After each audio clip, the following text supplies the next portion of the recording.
Copper Ridge, Montana, autumn 1893, the kind of place where a woman's worth was measured in sons she bore and meals she cooked, where 50 years without a wedding ring made you invisible or worse, pitied. But Eleanor Hartwell had learned long ago that being unseen had its own kind of power, the power to choose her own path, to build her own life, to answer to no one but the mountains that held her small ranch like a secret. She hadn't chosen loneliness, but she'd chosen herself, and that was a different thing entirely.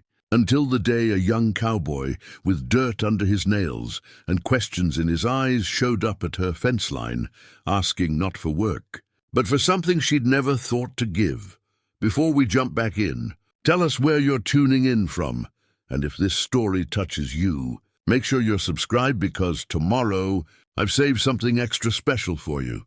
The frost came early that year, settling into the valley like it had nowhere else to be. Eleanor Hartwell stood on her porch with a cup of coffee gone cold in her hands, watching the steam rise from the ground where the sun hadn't reached yet. The ranch wasn't much. 40 acres of stubborn earth, a barn that leaned slightly east, and a house her father built before the war. She'd kept it running alone for 12 years now, since he passed. Kept the fence posts straight, the roof patched, the winter wood stacked high against the north wall.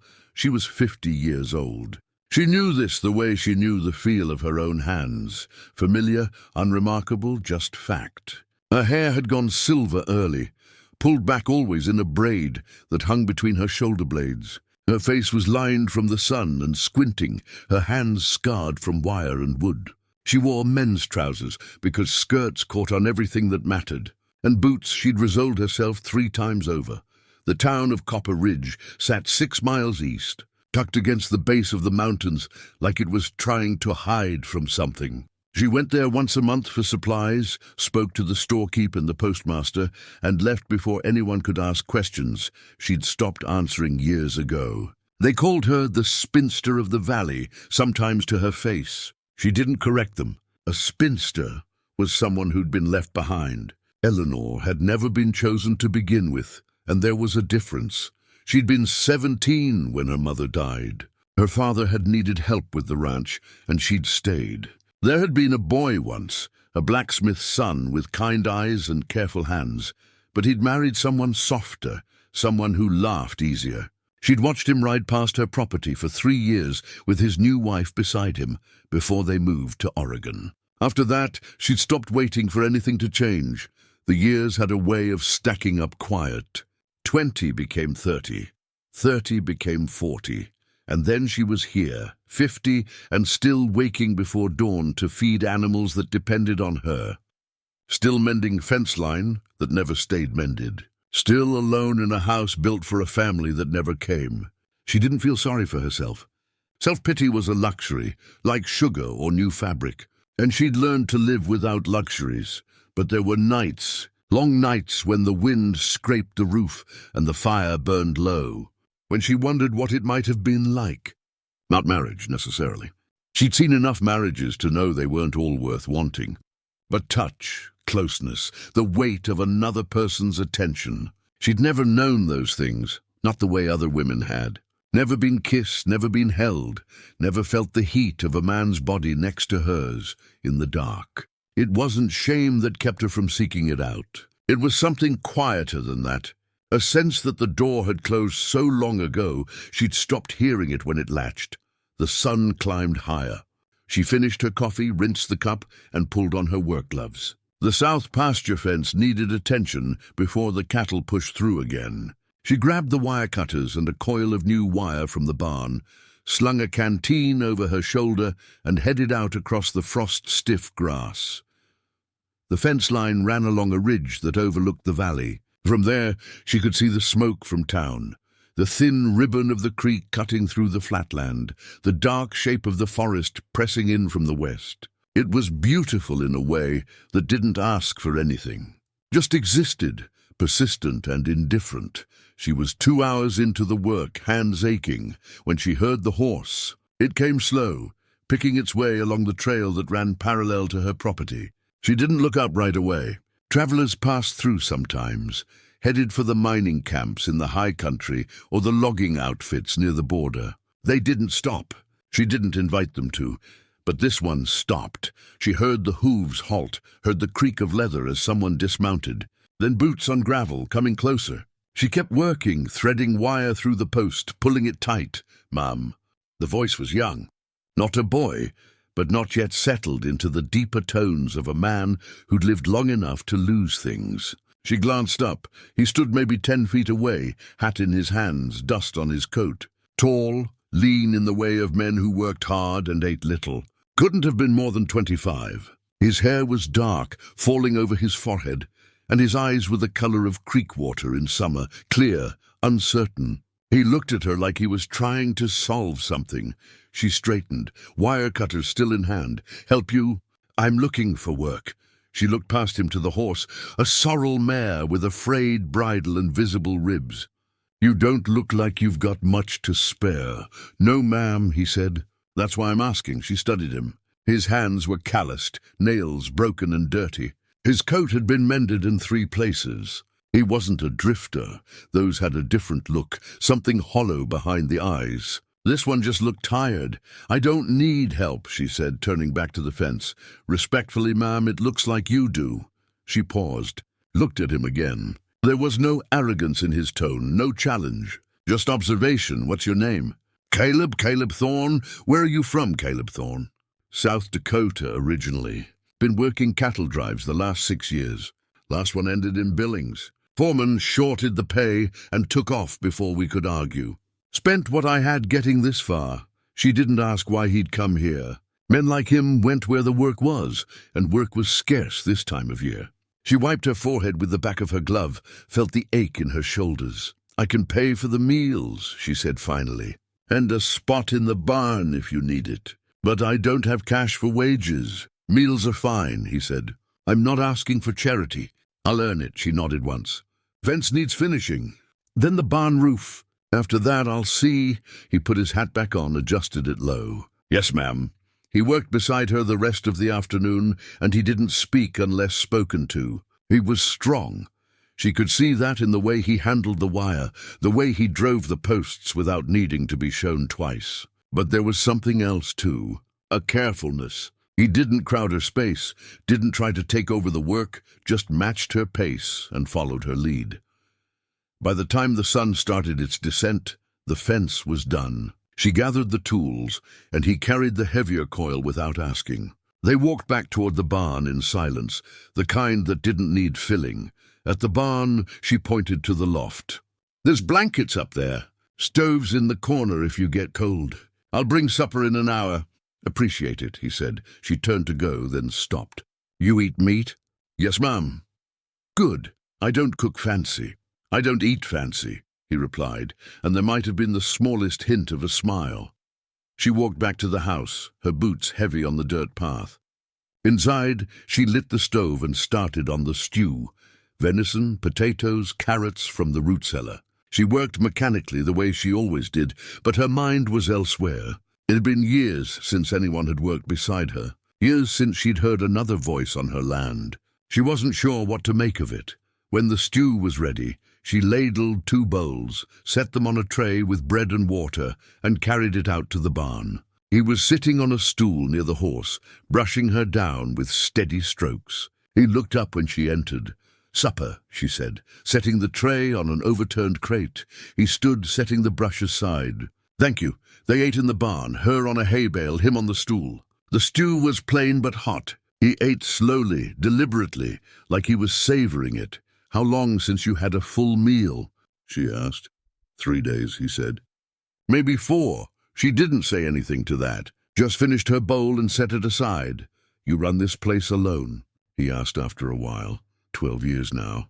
He looked around the barn. The tools hung neat, the stalls mucked clean, everything in its place. "That's a lot of work for one person." "It's the work that's here," she said simply. He nodded like that made sense to him. Then he looked at her, and there was something in his gaze she couldn't quite name. Not pity, not curiosity. Something softer. "You're good at it," he said. She wasn't used to compliments. Didn't know what to do with them. So she stood, gathered the bowls. "Get some rest. We start early." Yes, ma'am. She left him there, walked back through the dark to the house. Inside, she washed the dishes, banked the fire, and sat in the chair by the window. The barn was just visible in the moonlight, a shadow among shadows. She thought about the way he'd looked at her. Not like she was invisible. Not like she was 50 and alone and past the point of mattering. Just looked, seen her. It had been so long since anyone had done that. She'd almost forgotten what it felt like. She didn't let herself think about it too long. Hope was dangerous. She'd learned that too. So she blew out the lamp and went to bed, and told herself tomorrow would be just another day of work, nothing more. But in the barn, Caleb Thorne lay awake in the loft, staring at the beams above him. He'd seen a lot of women in his years on the trail. Pretty ones, hard ones, lonely ones. But Eleanor Hartwell was different. She carried herself like someone who'd made peace with her life, who didn't need saving or fixing or anything from anyone. And yet, there was something in her eyes when she thought he wasn't looking. Something that made him wonder what it might be like to stay.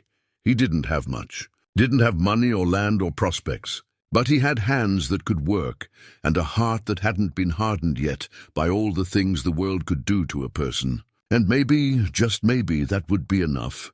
He pulled the blanket up over his shoulders and closed his eyes. Tomorrow, he'd prove he was worth keeping around, and the day after that he'd do it again. Because Eleanor Hartwell, 50 years old and alone on a mountain ranch, was the first person in a long time who'd made him feel like he was something other than just another drifter passing through.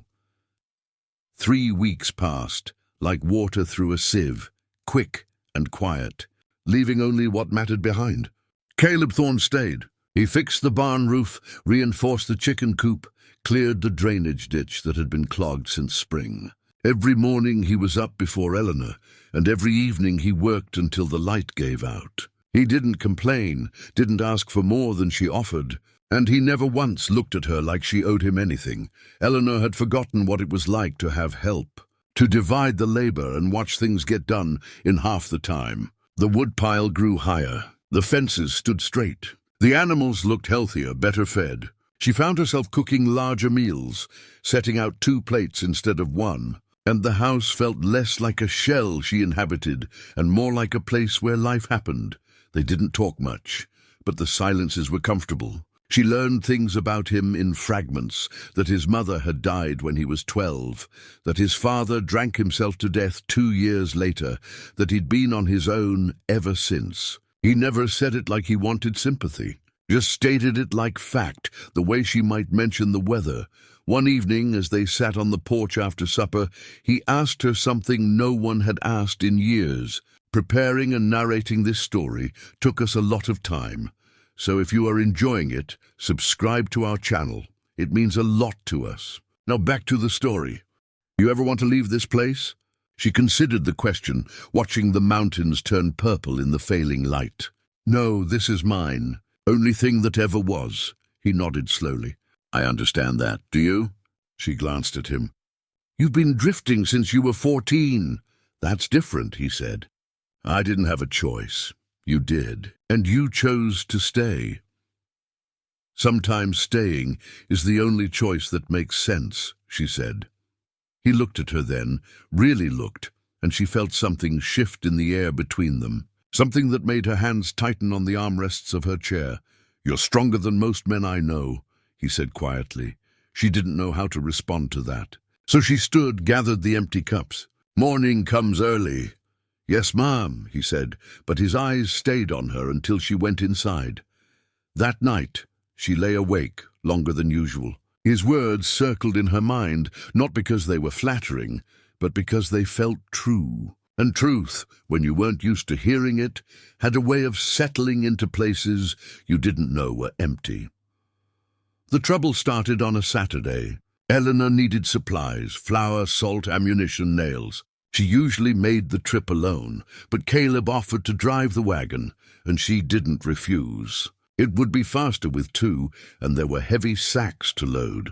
They rode into Copper Ridge mid-morning. The town was busier than usual, people milling around the general store. The saloon already full of voices. Eleanor tied her horse to the post and headed inside. Caleb following a step behind, the storekeeper, a man named Vernon Walsh, with a belly that preceded him and opinions he shared freely, looked up from the counter. His eyes went from Eleanor to Caleb and back again, and something sour crossed his face. "Miss Hartwell," he said. "Not warmly, Mr. Walsh." She handed him her list. He took it, glanced at it, then looked past her at Caleb. "Who's this?" "Hired hand," she said simply. "Hired." Vernon's eyebrows went up. "Didn't know you had money for that." "I don't," she said evenly. "He works for meals and shelter," Vernon snorted. "Shelter. That's what we're calling it now." Eleanor's jaw tightened, but she said nothing. Caleb stepped forward slightly, his posture shifting, but she held up a hand without looking at him. "Just fill the order, Vernon." "I'll fill it," Vernon said, moving slowly to gather the items. "But folks are going to talk, Eleanor. Young man like that staying out at your place. People will draw conclusions." "Let them," she said. Vernon set the flour down harder than necessary. "You're 50 years old, woman. Bit late to start acting like what?" Eleanor's voice cut through the store like a blade. "Say it, Vernon. What exactly am I acting like?" The store went quiet. Two women near the fabric display turned to stare. A man by the door stopped mid-step. Vernon's face flushed. "I'm just saying it don't look proper." "Proper." Eleanor stepped closer to the counter. "I've run that ranch alone for 12 years. Fixed every fence, birthed every calf, survived every winter without a soul's help. And now, because I've got someone willing to work for food, you're worried about proper." "It ain't me," Vernon stammered. "It's what people will say." "Then let them say it to my face," Eleanor said. She pulled coins from her pocket, counted them out on the counter. "Now finish my order, or I'll take my business to Billings." Vernon muttered something under his breath, but continued gathering supplies. Caleb helped load everything into the wagon without a word, his face carved from stone. They were halfway loaded when Garrett Pullman appeared. He owned the largest ranch in the valley, 3 times the size of Eleanor's, with a dozen hands and a house that looked like it belonged in a city. He was 60, thick through the shoulders, with silver hair and a mustache he kept waxed. He'd been widowed 5 years and had made it known, in roundabout ways, that Eleanor could do worse than consider his interest. She'd never considered it. "Not once." "Eleanor," he said, tipping his hat. His eyes slid to Caleb, assessed him the way a man assesses livestock. "Heard you got yourself some help." "News travels," she said, not stopping her work. "Heard it's a young man. Staying in your barn." Garrett's tone was conversational, but there was an edge beneath it. "That's right." Garrett stepped closer, lowering his voice. "People are talking, Eleanor. You know how this town is." "I know exactly how this town is," she said, lifting a sack of flour into the wagon. "That's why I live 6 miles from it." "I'm trying to help you," Garrett said, a hint of irritation creeping in. "You're a woman alone.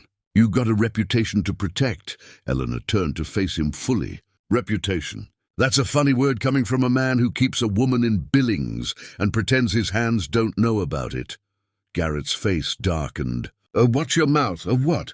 Eleanor crossed her arms. "You'll ruin my reputation?"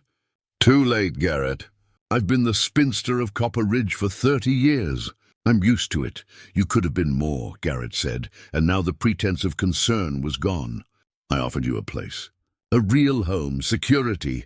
You turned me down for what? For this?" He gestured toward Caleb.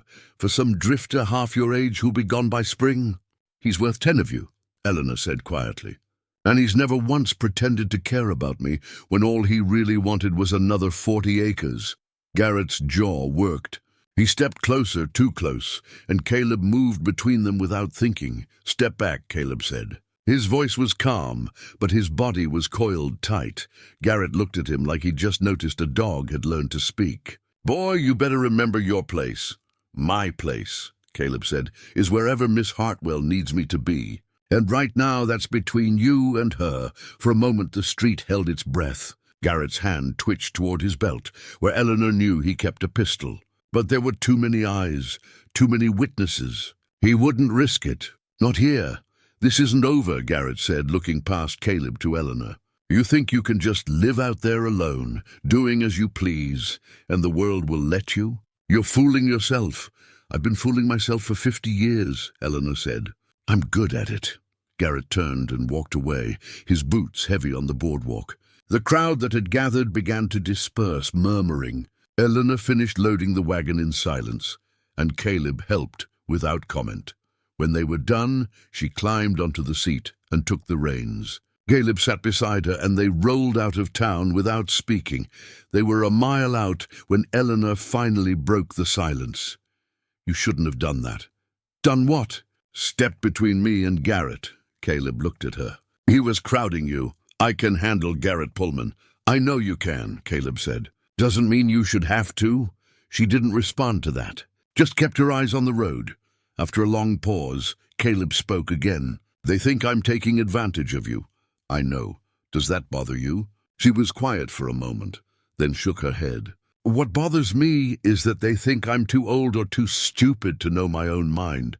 That's because I've never married. I must be desperate enough to let anyone stay who'll have me." "You're not desperate," Caleb said. "No," she agreed. "I'm not." They rode the rest of the way in silence.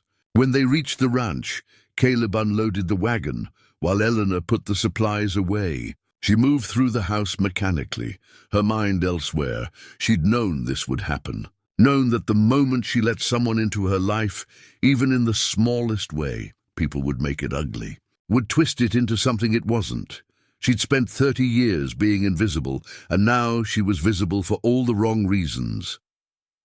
That evening, she made supper and brought it to the barn as usual.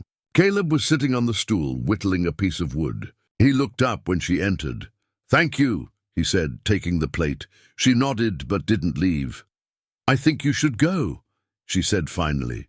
He looked at her, his hands going still. "Go where?" "Wherever you were headed before you came here. There's work up north." "The logging camps. You could make real money." "I don't want real money," he said. "Caleb, is this about today?"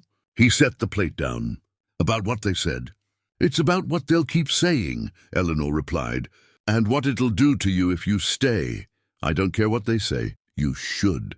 She looked at him, and there was something raw in her expression. "You're young. You've got your whole life ahead of you. You don't need to be dragged down by association with a 50-year-old woman who what?" Caleb stood. "Who's the strongest person I've ever met? Who built a life out of nothing and kept it standing through sheer will? Who treats me like I matter?" "You do matter," Eleanor said softly. "That's why I'm telling you to go. Before this place, before I ruin whatever chances you've got left." Caleb stepped closer. "What if I don't want other chances?" "You don't know what you want," she said. "You're 25, 26, he corrected. "And I know exactly what I want." She shook her head. "No, you think you do. But in 6 months, a year, you'll wake up and realize you tied yourself to a woman twice your age, who can't give you anything. No future, no family, nothing. You think that's what I'm looking for?" Caleb's voice was quiet but intense. "A future? I've been on my own since I was 14. I've slept in ditches and gone days without eating, and worked myself half to death for men who didn't know my name. And then I came here, and for the first time in my life, I felt like I was home. Not because of the land or the work. Because of you." Eleanor felt something crack open inside her, something she'd kept sealed for 30 years. "Caleb, I've never—" She stopped, unsure how to say it. "I'm not what you think I am. I've never been with anyone, never been touched. I wouldn't even know how to." "I don't care," he said simply. "You should," she whispered. "Any other woman?" "I don't want any other woman," Caleb said.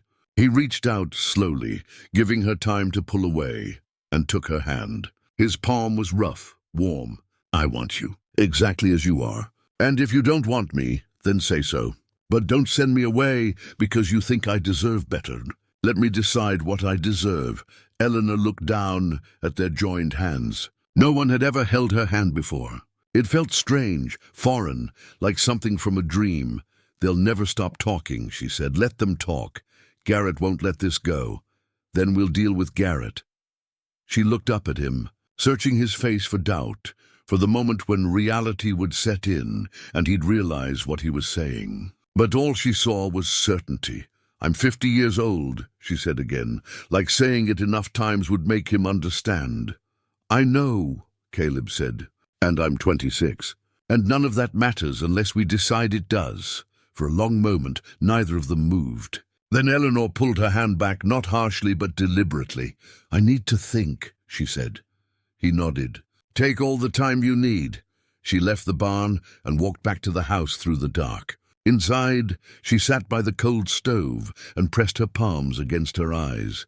She'd survived 50 years by not wanting things she couldn't have, by accepting her life as it was and finding contentment in work and solitude. But now, Caleb Thorne had walked into her world and offered her something she'd never let herself imagine, and the terrifying part wasn't that he might leave. It was that he might stay. Outside, the wind picked up, rattling the windows. Somewhere in the distance, a coyote called.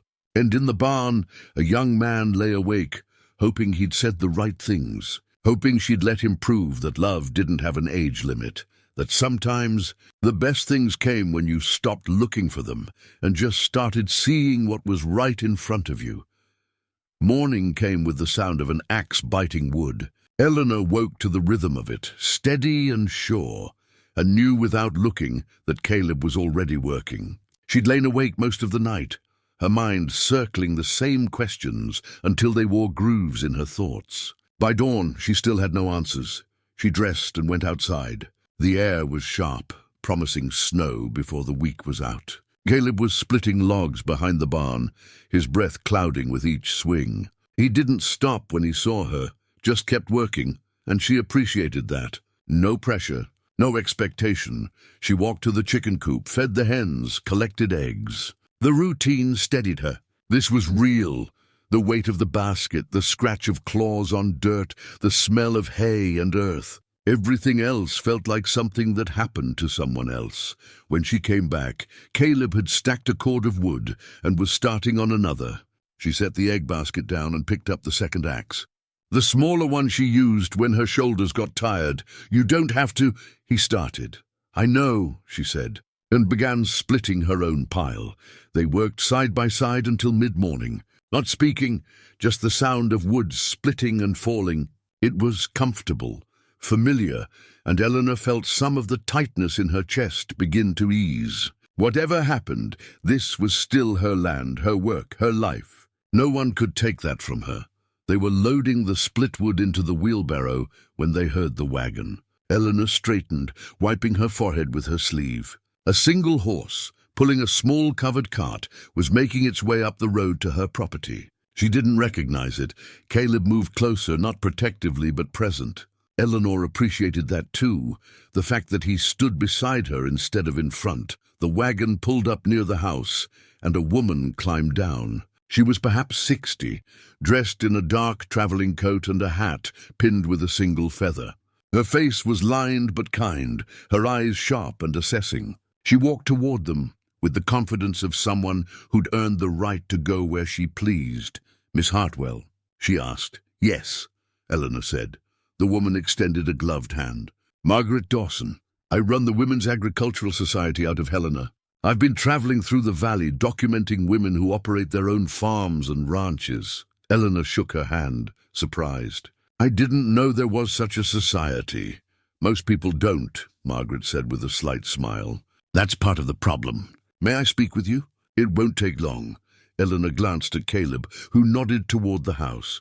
"I'll finish loading the wood." Margaret watched him go, then looked back at Eleanor. "Your hired hand?" "Yes. He's young. He's capable," Eleanor said, a warning in her tone. Margaret held up a hand. "I wasn't judging. Just observing. Shall we?" They went inside. Eleanor put the kettle on and cleared the table of the breakfast dishes she hadn't yet washed. Margaret sat down, pulled a leather journal from her bag, and set it on the table. "How long have you been running this ranch alone?" Margaret asked. 12 years. "And before that?" "I helped my father run it from the time I was 17. When he died, it became mine." Margaret made notes as they talked. She asked about the size of the property, what Eleanor raised, how she managed during harsh winters, whether she'd faced resistance from neighbors or local authorities. Eleanor answered honestly, her guard slowly lowering as she realized Margaret wasn't there to judge or pity.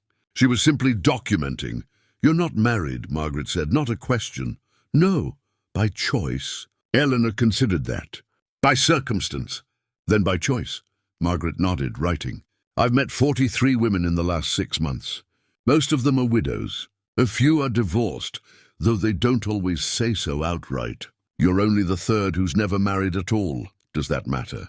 It matters, Margaret said, looking up, because it means you built this entirely on your own. No husband's name to open doors, no inheritance from a marriage. Just you and whatever your father left behind. Eleanor had never thought of it that way. She'd simply lived her life, done what needed doing. Hearing it reflected back as something significant felt strange. The young man outside, Margaret said carefully. Caleb, was it? Yes. How long has he been here? 3 weeks. And the arrangement? He works for meals and a place to sleep. Margaret's pen paused. You're aware, I'm sure, that people will make assumptions. They already have, Eleanor said flatly. I'm sure they have. Margaret closed her journal. May I speak plainly? Eleanor nodded. I've been doing this work for 5 years now, Margaret said. I've documented women who've lost husbands to war, disease, accident. Women who've been abandoned, divorced, widowed young and widowed old. And I've learned something important. The world doesn't know what to do with women who exist outside the expected narrative. Women who don't marry, or who marry late, or who refuse to remarry. Women who work land that society thinks should belong to men. The world feels threatened by that, so it tries to diminish it, make it smaller, make it shameful. Eleanor listened, her hands wrapped around her teacup. But here's what I've also learned, Margaret continued. Those women like you, are the strongest people I've ever met, because you've had to be. And when you find someone who sees that strength instead of fearing it, someone who doesn't try to diminish it or control it, you hold on to that. You don't let the world tell you it's wrong. Eleanor's throat tightened. You don't know what they say. I can guess, Margaret said gently. I've heard it all before. That you're too old, that he's too young, that it's improper, unseemly, desperate, that you should know better. Am I close? Eleanor nodded. And what do you think? Margaret asked. I think. Eleanor stopped, searching for words. I think I don't know what to think. I'm 50 years old. I've never. She couldn't say it. I don't know how to be what he thinks I am. What does he think you are? Someone worth staying for. Margaret reached across the table and covered Eleanor's hand with her own. My dear, you are worth staying for. Not because of what you can give him, but because of who you are. And if he sees that, then he's smarter than most men I've met. Eleanor looked down at their joined hands. 2 women, decades of life between them, sitting at a scarred kitchen table in the middle of nowhere. And somehow it felt like the most important conversation she'd ever had. What if I fail him? Eleanor whispered. What if you don't? Margaret countered. What if you're exactly what he needs, and he's exactly what you need, and the only thing standing in the way is fear?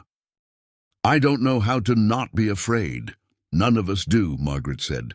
We just decide the thing we want is worth more than the fear of losing it. They sat in silence for a moment. Then Margaret released her hand and stood. I should be going. I have 2 more ranches to visit before I head back to Helena. Eleanor walked her outside.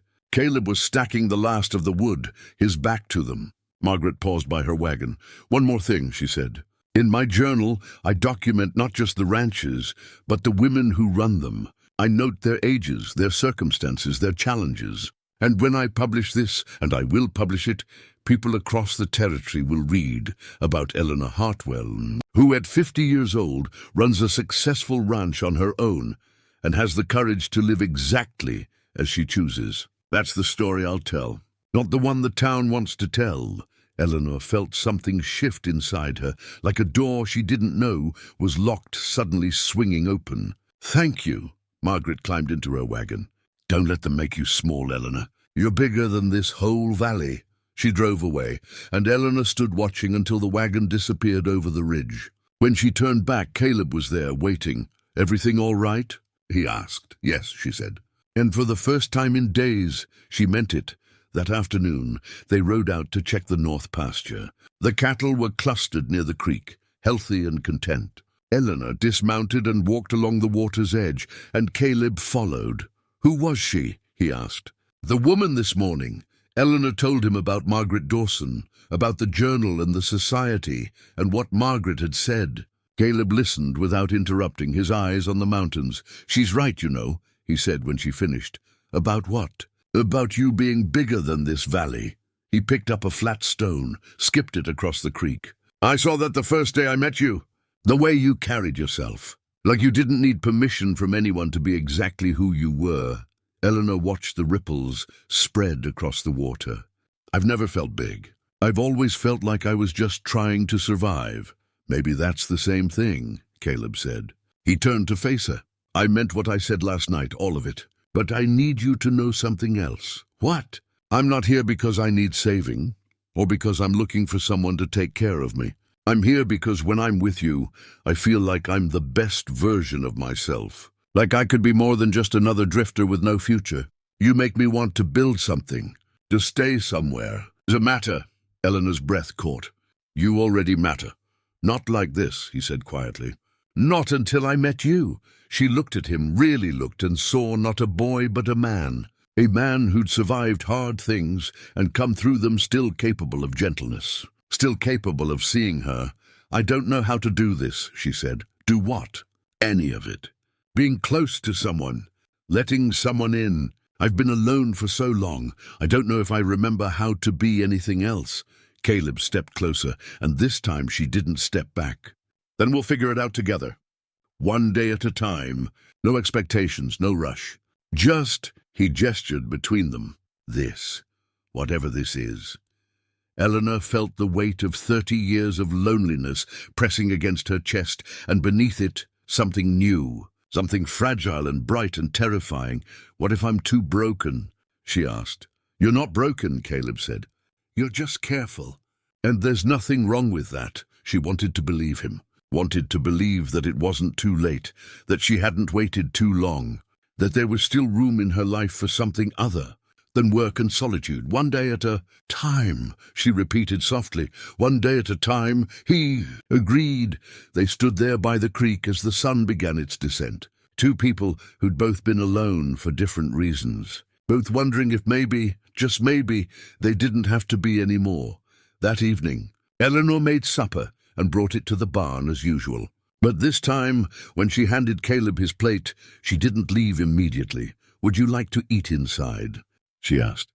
"At the table?" He looked at her, surprise flickering across his face. "Are you sure?" "One day at a time," she said. He smiled then, and it transformed his whole face. "Yes, ma'am." "I'd like that." They sit at the kitchen table, the first time they'd shared a meal inside the house. The conversation was tentative at first, then easier. He told her about the cattle drives, about sleeping under stars so thick you could read by them. She told him about the year a bear broke into the root cellar, and she'd had to chase it off with a broom. When the meal was finished, Caleb helped wash the dishes. Their hands brushed in the soapy water, and neither pulled away. It was the smallest thing, that touch, but it felt monumental. At the door, he paused. "Thank you." "For tonight. Thank you for staying," she said. He nodded and walked back to the barn. Eleanor closed the door and leaned against it, her heart beating harder than it had in years. Outside, the first snow began to fall, soft and silent. Inside, a woman who'd spent 50 years believing she was meant to be alone allowed herself, for the first time, to imagine something different. And in the barn, a young man who'd spent his whole life searching for a place to belong realized he'd already found it. The world could say what it wanted. They were building something that didn't need the world's approval. They were building it for themselves. The snow fell steadily for 3 days, blanketing the ranch in silence. Eleanor and Caleb worked through it, feeding animals, breaking ice in the water troughs, shoveling paths between the house and barn. The rhythm of it was familiar to Eleanor, but having someone beside her changed it, made it less like survival and more like partnership. On the 4th day, the snow stopped and the sky cleared to a brittle blue. Eleanor was in the kitchen kneading bread dough when she heard horses. Multiple horses. She wiped her hands on her apron and went to the window. 5 riders were coming up the road. She recognized Garrett Pullman in the lead. his broad-shouldered frame unmistakable even at a distance. Behind him rode 4 of his ranch hands, men she'd seen in town but never spoken to. They weren't coming for a friendly visit. Caleb appeared in the doorway from outside, snow on his shoulders. "You expecting company?" "No," Eleanor said, her jaw tightening. "But I know what this is." She went to the cabinet, pulled out the Winchester rifle her father had left her, and checked that it was loaded. Caleb watched her, his expression hardening. "What do you need me to do?" he asked. "Stay close," she said, "and don't draw unless I do." They walked outside together. The riders had stopped 50 feet from the house, their horses stamping and blowing steam. Garrett dismounted slowly, deliberately, and walked forward. His men stayed mounted, watching. "Eleanor," Garrett said, tipping his hat. His voice was cordial, but there was steel underneath. "Hope we're not interrupting." "You are," she said. "State your business or leave." Direct as always. Garrett's eyes slid to Caleb, then back to her. "I've come with a concern. Several concerns, actually, shared by your neighbors. I don't have neighbors close enough to be concerned about anything I do." "You'd be surprised," Garrett said. "Word travels. People talk. And what they're saying isn't good for you." Eleanor shifted the rifle slightly in her hands, not aiming it, just adjusting her grip. "I don't care what people say." "You should," Garrett replied. "Because what they're saying affects property values, affects how people see this valley. When a woman of your age takes in a young man, lets him live on her property, eats meals with him," he paused. "Well, it raises questions. The only question," Eleanor said coldly, "is why you rode all the way out here with 4 men to tell me something I already know." Garrett's face hardened. "I came here to make you an offer. A fair one.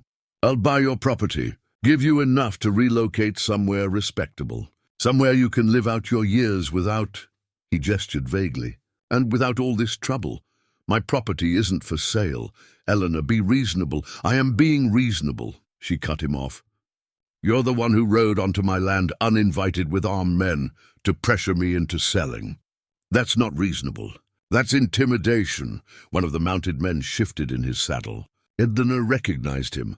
Cole Brennan, a hothead who'd been in trouble with the law more than once. His hand rested on his hip, too close to his pistol. Caleb noticed too. He moved slightly to the side, giving himself a clearer line of sight to the riders.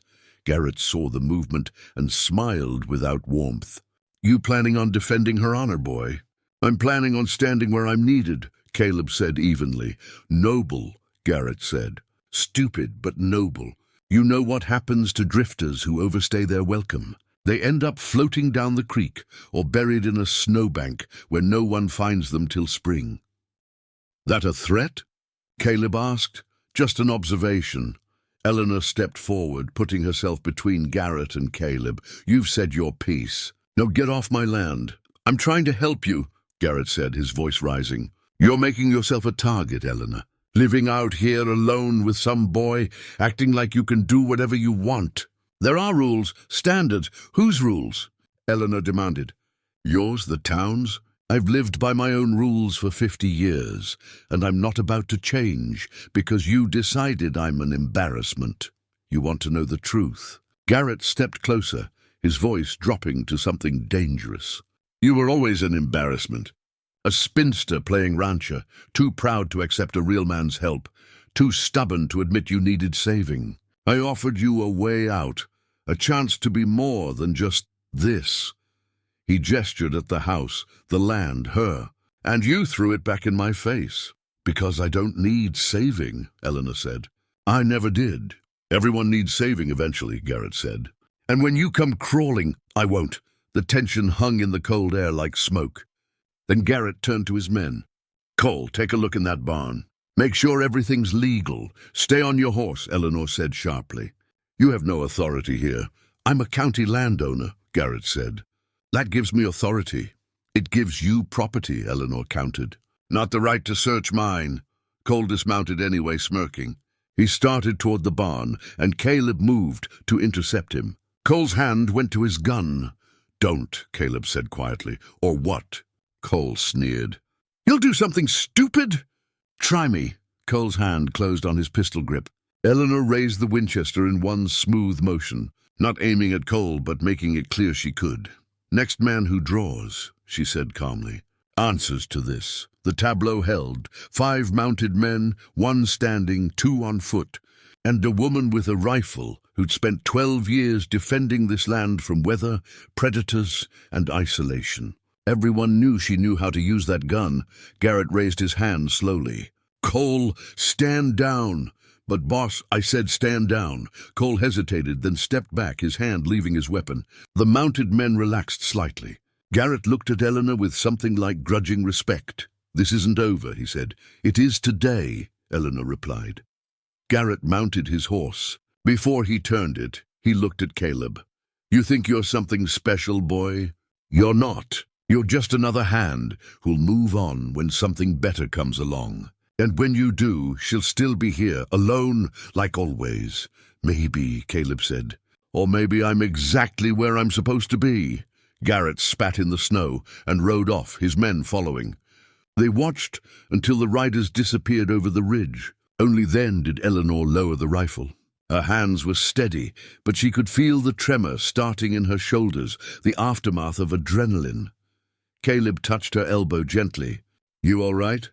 "Yes," she looked at him. "You?" "I'm fine." "That was—" He paused. "You were incredible." "I was angry," she said. "You were both." They went inside. Eleanor set the rifle back in its place and stood at the window, watching the horizon. Caleb put water on for coffee, moving around her kitchen like he'd always been there. "He'll come back," Eleanor said quietly. "Or he'll send someone. He won't let this go." "Then we'll deal with it when he does," Caleb said. "We," she repeated. "You keep saying that." "Because it's true." He brought her a cup of coffee. "I'm not leaving, Eleanor. Not because of Garrett, not because of what people say, not because it's hard. I already told you. I'm staying."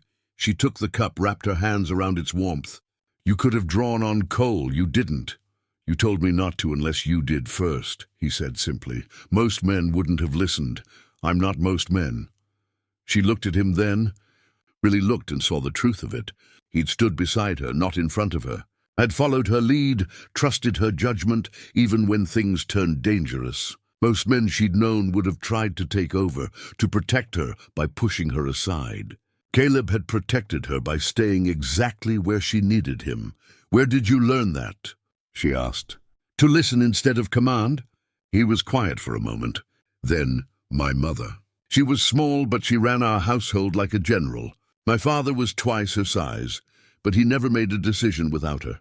He used to say that strength wasn't about being the loudest voice in the room. It was about knowing when to speak and when to step back. He sounds like a good man." He was. Until the drink took him.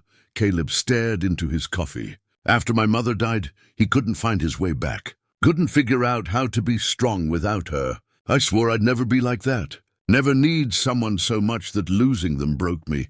But you're here," Eleanor said softly. "I know." He met her eyes. "Guess I'm not as smart as I thought I was." She almost smiled at that, almost. "What you did today, standing with me, not trying to take over, that took more courage than drawing a gun." "I trust you," he said simply. "I trust that you know how to handle your own life. I'm just here to make it easier when I can."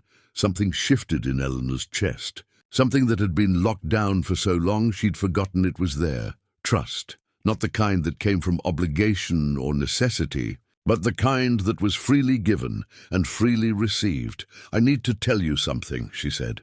"Something I've never told anyone." Caleb waited, not pushing, just present. "When I was 19, Eleanor began, there was a man. Thomas Kerrigan. He worked for my father one summer. He was kind, attentive, said all the right things. I thought," she paused, "I thought maybe I wouldn't be alone. Maybe someone could want me. What happened? He stole $300 from my father's safe and disappeared in the night.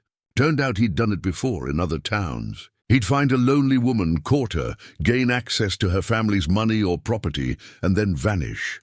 Eleanor's voice was flat, reciting facts. "The sheriff said I was lucky. That Thomas usually married them first, made it legal so he could take everything.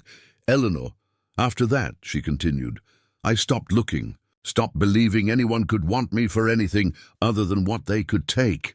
And then my father got sick and I had the ranch to run, and it was easier to just not try. Not hope, not want. Caleb set his cup down and took her hand. I'm not Thomas Kerrigan. I know, she whispered. But knowing it and believing it are different things.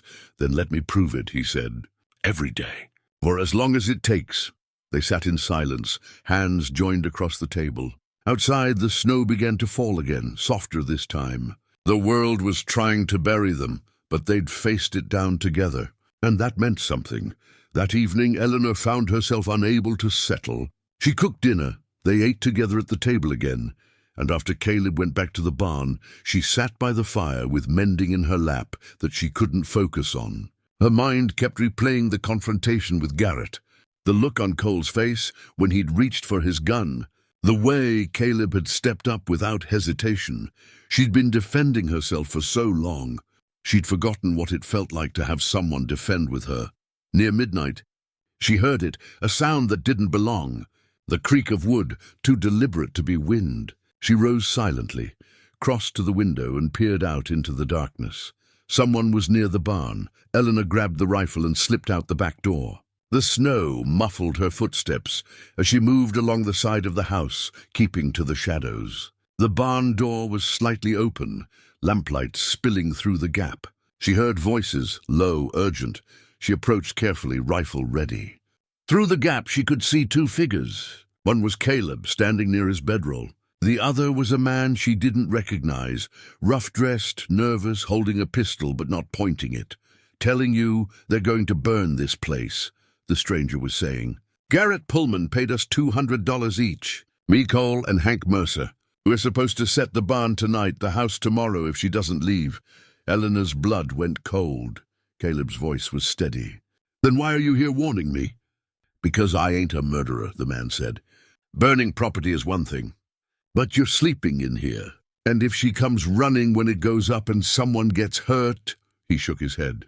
That's not what I signed on for. I'm telling you so you can get her out. Get her away from here before Garrett does something worse. Where are Cole and Hank now? Caleb asked.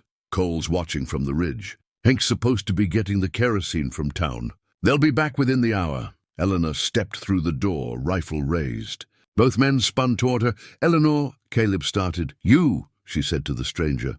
Name? Frank Hollis. He raised his hand slowly. I didn't come here to hurt anyone.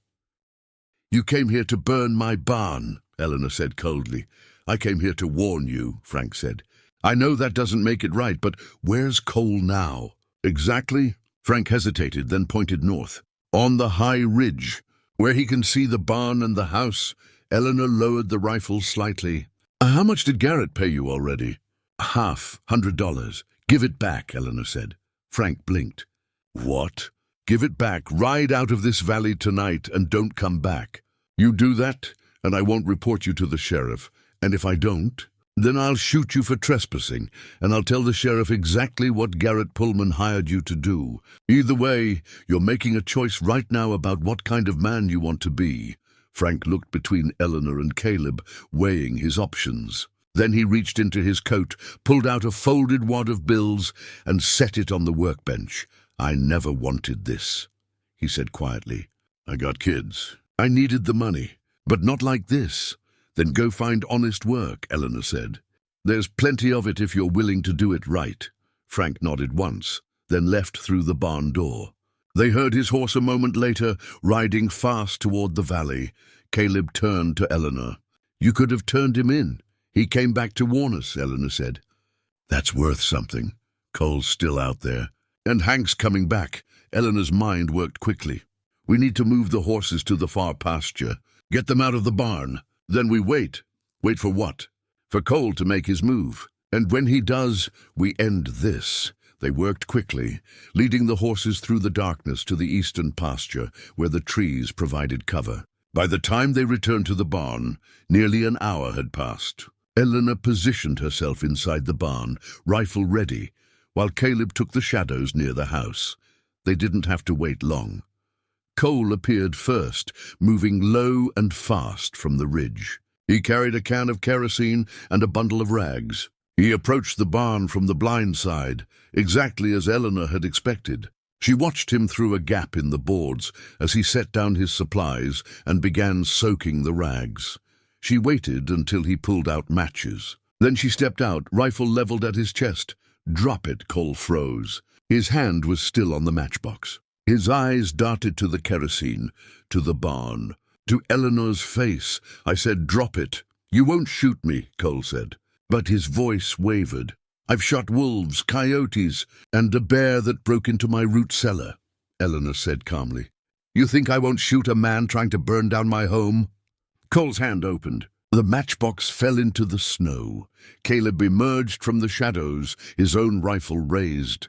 "Kick the kerosene away," Cole did, his face twisted with anger and fear. Garrett's going to answer for this," Eleanor said. "You're going to ride back to his ranch, and you're going to tell him exactly what happened here tonight. Tell him that if he or any of his men set foot on my property again, I'll do more than hold a gun on them. Tell him I'll go to the territorial marshal with Frank Hollis's testimony and his $100 as evidence. Tell him I'll make sure everyone in this valley knows he tried to burn out a woman because she wouldn't sell to him. You understand?" Cole nodded slowly. "Now get out." He ran for his horse and was gone within seconds. Eleanor lowered the rifle, her hands finally starting to shake. Caleb was beside her immediately. "You all right?" "No," she said honestly, "but I will be." They carried the kerosene and rags far from the barn and burned them in a pit, watching the flames consume what could have destroyed everything she'd built. Then they sat together on the porch steps, both of them too wired to sleep, watching the sky lighten toward dawn. "This is who you are," Caleb said after a long silence. "This is what I saw that first day. Someone who doesn't back down. Someone who faces the hard things and comes through them standing." Eleanor looked at him. "I'm tired of facing things alone." "You're not alone anymore," he said quietly. She leaned against him then, just slightly, testing the weight of trust. He didn't move away, didn't make it into something it wasn't. Just sat there, solid and warm. While the sun came up over the mountains, they defended together. And for the first time in 31 years, since Thomas Kerrigan had stolen her father's money and her ability to believe in people, Eleanor Hartwell let herself trust that maybe, just maybe, someone could stay without taking everything with them when they left. The crisis had revealed what they both needed to know. They were stronger together than either of them was alone. And that was worth protecting. The days that followed moved differently. Not slower, not faster, just different, like time had changed its texture. Eleanor noticed small things she'd stopped paying attention to years ago. The way morning light came through the kitchen window, the sound of laughter that sometimes escaped when Caleb told a story about a stubborn mule on a cattle drive, the warmth that lingered in a room after someone else had been in it. Garrett didn't return. Word came through the general store, passed along by a ranch wife who seemed sympathetic rather than judgmental, that Frank Hollis had gone to the territorial marshal's office in Helena with his testimony. Garrett Pullman was facing questions about attempted arson, conspiracy, and intimidation. The investigation would take months, but the damage to his reputation was immediate. Men who'd worked for him started finding employment elsewhere. Business partners became scarce. Eleanor felt no satisfaction in his downfall, only relief that the immediate threat had passed. She could breathe again without watching the horizon for riders. Caleb moved through the work with steady purpose. He'd reinforced the barn doors, built a new chicken coop with proper ventilation, and started plans for a root cellar expansion that would double their storage capacity. But it was the smaller things that Eleanor noticed most. The way he'd started keeping the kindling box by the stove filled without being asked. How he'd repaired the rocking chair that had wobbled for 2 years. The morning she'd found her work gloves oiled and softened.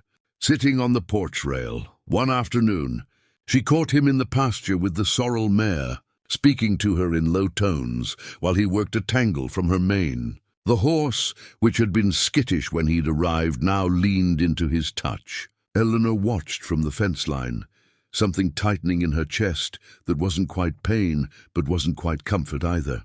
It was the feeling of walls coming down, and she'd built those walls for good reasons. But maybe, she thought, good reasons didn't mean forever. That evening, after supper, Caleb lingered at the table instead of heading straight to the barn. He turned his coffee cup in circles on the worn wood. A gesture Eleanor had learned meant he was working up to something. "There's a harvest dance next Saturday," he said finally. "In town." Eleanor set down her own cup. "I know. There's one every year. You ever gone?" "Not in a decade. Maybe longer." He nodded, still turning the cup. "Would you consider going this year?" Her first instinct was to say no. The thought of walking into that town hall with all those eyes and whispers made her stomach knot. But then she thought about what Margaret Dawson had said. "Don't let them make you small. You're bigger than this whole valley. Why?" she asked. Caleb looked up then, met her eyes directly. "Because I want to dance with you. Because I want people to see us together and know that we're not hiding, not ashamed. Because," he paused, searching for words, "because you deserve to be seen as more than the spinster on the mountain. You deserve to be seen as the woman you are." "And who is that?" Eleanor asked softly. "Someone remarkable," he said simply. "Someone brave and strong and capable of more kindness than this world has shown her. Someone who makes me want to be better than I thought I could be." Eleanor's throat constricted. She'd spent 50 years learning not to want things that weren't practical, weren't necessary. A dance fell firmly into that category. But the way Caleb was looking at her, not with pity or obligation, but with something that looked dangerously close to hope, made her reconsider. "I don't have anything to wear," she said. Which wasn't a yes, but wasn't a no either. "You could wear that blue dress," Caleb said. "The one hanging in your closet." She blinked. "You've seen inside my closet?" "I was looking for extra blankets when the cold snap hit," he said quickly. "I didn't mean to pry, but I saw it. It looked—" He hesitated. "It looked like something special." It was special. Her mother's dress, deep blue wool with pearl buttons. Eleanor had kept it for years, never wearing it, unable to part with it. It was the dress her mother had worn to church, to town meetings, to the few celebrations their isolated life had allowed. Eleanor had been meaning to alter it to fit herself, but had never found the occasion that warranted it. "I'm not sure it fits anymore," she said. "Then we'll make it fit," Caleb said. "If you want to go. If you don't, that's fine too. I wanted to ask." Eleanor studied him across the table. This young man who'd shown up with nothing but a starving horse and honest hands, who'd worked without complaint, stood beside her when danger came, and now sat in her kitchen, asking her to a dance like she was someone worth courting. "All right," she said. "We'll go." The smile that spread across his face was worth every ounce of anxiety the decision cost. The next few days were a flurry of preparation that felt foreign and foolish and somehow necessary all at once. Eleanor took down the blue dress, laid it across her bed, and stared at it for a full minute before beginning the alterations. Her mother had been smaller, narrower in the shoulders, and the dress needed letting out. Eleanor worked by lamplight after evening chores, her fingers remembering skills she hadn't used in years. Caleb rode to town and returned with a small package wrapped in brown paper. Inside was a bar of lavender soap and a ribbon the color of creek stones in summer. He set them on the kitchen table without ceremony. "For Saturday," he said. "If you want them." Eleanor picked up the ribbon, ran it through her fingers. "You didn't have to." "I wanted to," he said, and left before she could argue. That night she tried on the altered dress. It fit. Not perfectly. There were still adjustments needed, but it fit well enough that when she looked at herself in the small mirror above her dresser, she saw not just the 50-year-old rancher with work-worn hands, but a shadow of the girl she'd been before life taught her to expect less. She took the dress off quickly, hung it carefully, and tried not to think too hard about what Saturday meant. The morning of the dance arrived with unseasonable warmth. The snow had melted enough that the roads were passable, and the sky held that crystalline quality that made everything look scrubbed clean. Eleanor worked through her chores mechanically, her mind elsewhere. Caleb was quieter than usual too, focused on grooming the horse and checking the wagon wheels. By late afternoon, Eleanor was in the house, heating water for a bath. She washed her hair with the lavender soap, its scent unfamiliar and somehow transformative, and combed it out until it dried in silver waves. She worked the ribbon through a simple braid that coiled at the base of her neck. The blue dress went on easier than it had during the fitting. The pearl buttons took time, her fingers clumsy with nervousness. When she finally looked at herself fully, she barely recognized the woman staring back. Not because she looked young, she didn't, but because she looked present, alive in a way she hadn't allowed herself to be in years. There was a knock at the door. "It's me," Caleb called. "Wagon's ready when you are." Eleanor took a breath, smoothed the dress one more time, and opened the door. Caleb stood on the porch in clothes she'd never seen him wear, dark trousers, a pressed white shirt, a vest that looked borrowed but fit well enough. His hair was combed back, face cleanly shaved. He looked young and earnest and nervous, and when he saw her he went completely still.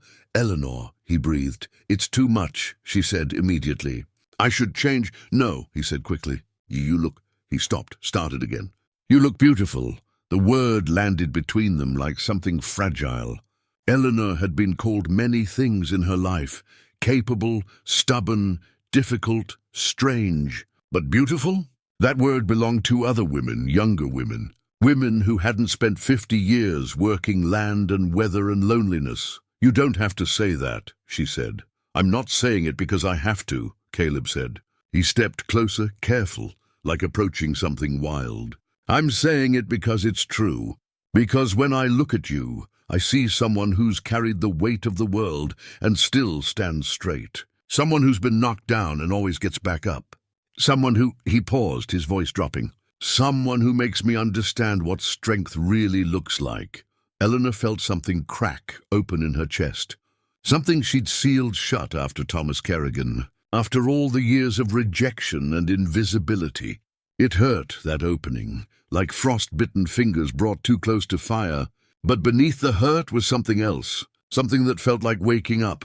"We should go," she said, because she didn't trust her voice to say anything else. The ride to town was quiet. Not uncomfortable, just full. The kind of silence that holds more than words could carry. Caleb drove carefully, mindful of the uneven road. Eleanor sat beside him, hands folded in her lap, watching the valley unfold below them as they descended from the high country. They could hear the music before they saw the hall. Fiddle and guitar, bright and insistent. Lanterns hung from the eaves, throwing golden light across the gathered wagons and horses. People moved in clusters, laughing, talking, their breath clouding in the cold air. Eleanor's stomach tightened. Caleb helped her down from the wagon, his hand steady under her elbow. "You all right?" "I don't know," she said honestly. "We can leave any time," he said. "Just say the word." She nodded, drew herself up straight, and together they walked toward the hall. The moment they entered, the energy shifted. Not dramatically, not everyone stopped and stared, but Eleanor felt it nonetheless. The slight pause in nearby conversations, the sideways glances, the whispers that started like wind through grass. She forced herself to keep walking, head high, Caleb beside her. Vernon Walsh was near the refreshment table, his expression souring when he saw them. The schoolteacher Margaret had mentioned, a young woman named Sarah Connolly, smiled at Eleanor, a small gesture but genuine. A few ranch families nodded neutrally, most simply watched. The music was finished. Couples separated, some leaving the floor, others preparing for the next dance. Caleb turned to Eleanor.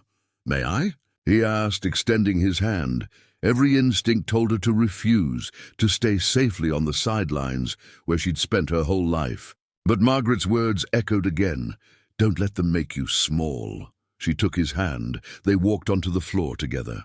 The fiddler struck up a waltz, and Caleb placed one hand carefully at her waist, held her other hand in his. Eleanor's heart hammered so hard she was certain everyone could hear it.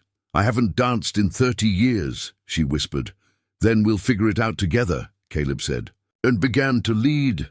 He was right. He wasn't a polished dancer, but he was steady, patient, and he never once made her feel foolish for the steps she missed. They moved together across the floor, finding their rhythm, and gradually Eleanor stopped thinking about the people watching, stopped worrying about whether she belonged. She simply danced. She looked up at Caleb and saw him smiling, not at the room, not at the spectacle they were surely making, but at her. Just her. "What are you thinking?" she asked. "That this is exactly where I want to be," he said. "That every step that brought me to your fence line was worth it for this moment right here." Eleanor felt tears prick her eyes, but blinked them away. "You're young. You should be dancing with someone your own age. Someone who can give you—" "Stop," Caleb said gently but firmly. "Stop deciding what I should want. I know what I want, Eleanor. I want this. I want you. Not some version of you that's younger or different. You, exactly as you are." The music swelled around them. Other couples moved past, some still watching, some lost in their own worlds. And Eleanor Hartwell, 50 years old and dancing for the first time in decades, let herself believe that maybe it was possible. Maybe she didn't have to spend the rest of her life alone. Maybe she was allowed to want something beyond survival. When the song ended, they stopped but didn't separate immediately. Caleb looked down at her, his expression open and honest and full of something that looked terrifyingly like love. "Thank you," he said quietly, "for being brave enough to be here. For trusting me enough to try." "Thank you," she replied, "for asking." They danced 3 more songs before Eleanor needed to step outside for air. The cold hit her flushed face, grounding and clarifying. Caleb followed, standing beside her on the porch. "You want to leave?" he asked. She thought about it. Thought about the safety of home, the familiar walls, the predictable solitude. Then she thought about the way she'd felt on that dance floor, seen, chosen, present. "One more dance," she said. "Then we can go." They went back inside. The music had shifted to something slower, more intimate. Couples drew closer, swaying rather than stepping. Caleb pulled Eleanor nearer than before, and she let him. Let herself feel the warmth of him, the solid reality of another person choosing to be close to her. Someone whispered something sharp nearby. Eleanor heard the word shameful and felt Caleb tense. "Ignore it," she said. "I'm trying." "Try harder," she said with a small smile. "We're not dancing for them?" He relaxed slightly. "Who are we dancing for?" "For us," Eleanor said. "For the girl who stopped believing anyone would ask. For the boy who's been searching for home. For the chance that maybe, just maybe, we found what we were looking for." Caleb pulled back just enough to look at her face. "You found it too? It's not just me?" Eleanor's heart was racing again, but not from fear this time. From possibility. From the terrifying, exhilarating reality that she was standing on a precipice, and instead of stepping back, she was choosing to jump. "Yes," she whispered. "I found it too." The song ended. They stood in the center of the floor, other couples flowing around them, and neither moved. The music started again, but they didn't dance. They just stood there looking at each other while the world spun on without them. Finally, Eleanor spoke. "Take me home." They left the hall hand in hand, climbed into the wagon, drove back up the mountain road in silence that felt like prayer, like promise, like the moment before everything changes. When they reached the ranch, Caleb helped her down. She didn't let go of his hand. "Come inside," she said. "Please." He followed her into the house. She lit a lamp, the warm glow pushing back shadows. They stood in the kitchen where they'd shared so many meals, where so much had shifted between them in careful increments. "I don't know how to do this," Eleanor said, her voice shaking. I don't know what comes next." Caleb stepped closer. "Neither do I, not really. But I think—" He reached up slowly, giving her time to pull away, and cupped her face with one rough palm. "I think we just take it slow. We trust each other.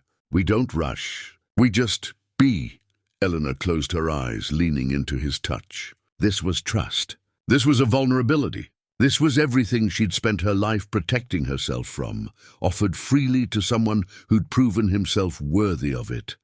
"Stay," she whispered. "Not in the barn, here with me. Are you sure?" His thumb brushed her cheekbone. She opened her eyes. "I've never been more sure of anything." Caleb kissed her then. Soft, careful asking rather than taking. Eleanor's first kiss at 50 years old, in her mother's blue dress. In the kitchen she'd stood in alone for 12 years. It was gentle and uncertain and perfect. When they pulled apart, both of them were trembling. "One day at a time," Caleb said. "One day at a time," Eleanor agreed. And in a ranch house on a Montana mountain, two people who'd both learned to survive alone began the careful, courageous work of learning to live together. Winter settled in with purpose, wrapping the ranch in silence, broken only by wind and the sounds of two people learning to share space. Caleb moved into the house gradually, first his bedroll near the fire, then his few belongings arranged on a shelf Eleanor cleared for him, then finally the quiet understanding that the spare room was his if he wanted it, or her door was open if he chose differently. They chose differently. Slowly, carefully, with the kind of patience born from years of loneliness that made them both cautious about shattering what they were building. Eleanor discovered what it meant to wake beside another person, to feel warmth that wasn't her own, to hear breathing that matched her rhythm. Caleb learned the landscape of her body with reverence, never rushing, always asking, treating her like something precious he'd been trusted to hold.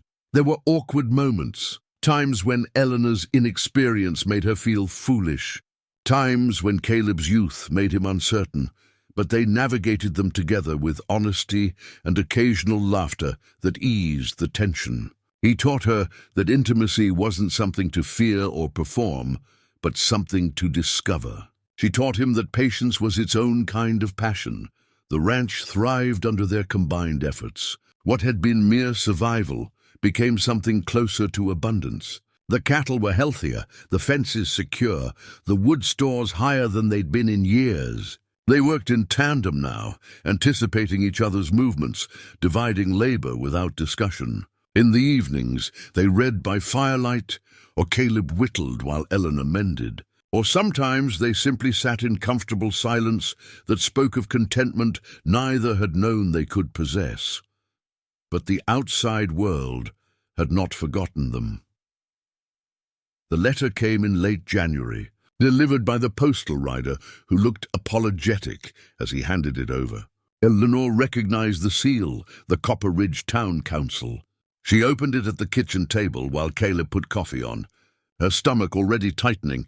"Miss Eleanor Hartwell, the Town Council requests your presence at a public hearing on February 14th to address complaints regarding moral conduct and property standards. Attendance is mandatory for all landowners facing formal grievances. Failure to appear may result in forfeiture of property rights pending judicial review. Respectfully, Henry Morrison, Council Chairman." Eleanor read it twice, then handed it to Caleb without speaking. He scanned it quickly, his jaw setting in that way she'd learned meant he was angry but controlling it. "Moral conduct," he said flatly. "Property standards. They can't be serious. They're serious enough to threaten my land." Eleanor's voice was steady, but her hands weren't. "This is Garrett's doing. Even under investigation, he still has influence on that council. What can they actually do?" "More than you'd think." Eleanor stood, paced to the window. "Montana territory law allows councils to revoke property rights if they deem an owner unfit. It's meant for abandonment, criminal activity, but the language is vague enough that moral conduct could be interpreted broadly. So, they're threatening to take your ranch because we're living together." Caleb's voice was tight, with barely restrained fury. "Because you're 50 and I'm 26, and we're not married." Eleanor turned to face him. "Yes, then we'll get married." He said it simply, like stating a fact. "Today, we'll ride to Helena, find a justice of the peace." "No," Eleanor said. Caleb blinked. "No. I won't be forced into marriage because frightened men with small minds think they can dictate how I live."